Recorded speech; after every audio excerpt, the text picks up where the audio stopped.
श्रीराज्यलक्ष्मी नृपवेश्मगते सुहासिन् श्रीयोगलक्ष्मी मुनिमानस सुमनसवन्दित सुन्दरी माधवी चन्द्रसहोदरी हेममये मुनिगणवन्दित मोक्षप्रदायिनी मञ्जुलभाषिणी वेदनुते पङ्कजवासिनी देवसुपूजित सद्गुणवर्षिणी शान्तियुते जय जय हे मधुसूदन कामिनी आदिलक्ष्मी सदा पालय माम् ऐ कलिकल्मष नाशरि कामिनी वैदिकरूपिणी वेदमये क्षीरसमुद्भव मङ्गलरूपिणी मन्त्रनिवासिनी मन्त्रनुते मङ्गलदायिनी अम्बुजवासिनी देवगणाश्रित पादयुते जय जय हे मधुसूदन कामिनी धान्यलक्ष्मी सदा पालय माम्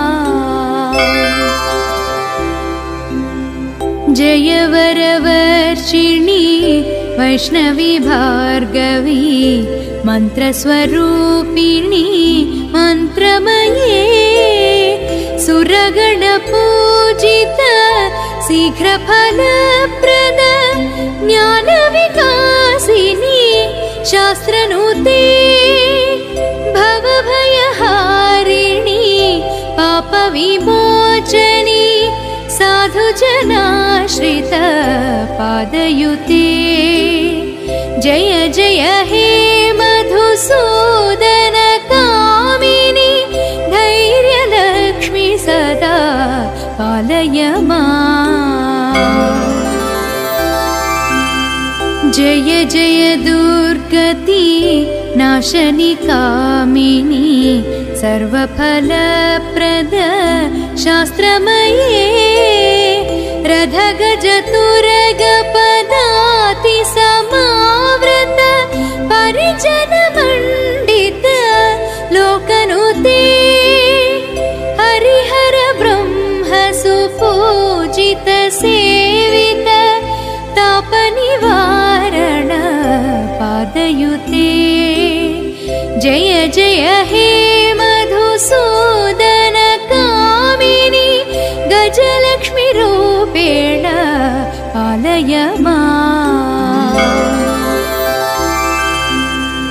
ऐ खगवाहनी मोहिनी चक्रिणी रागविवर्धिनी ज्ञानमये गुणगणवारिध लोकहितैषिणी सर्वसप्तभूषित गाननुते सकल सरासुर देव मुनीश्वर मानववन्दित पादयुते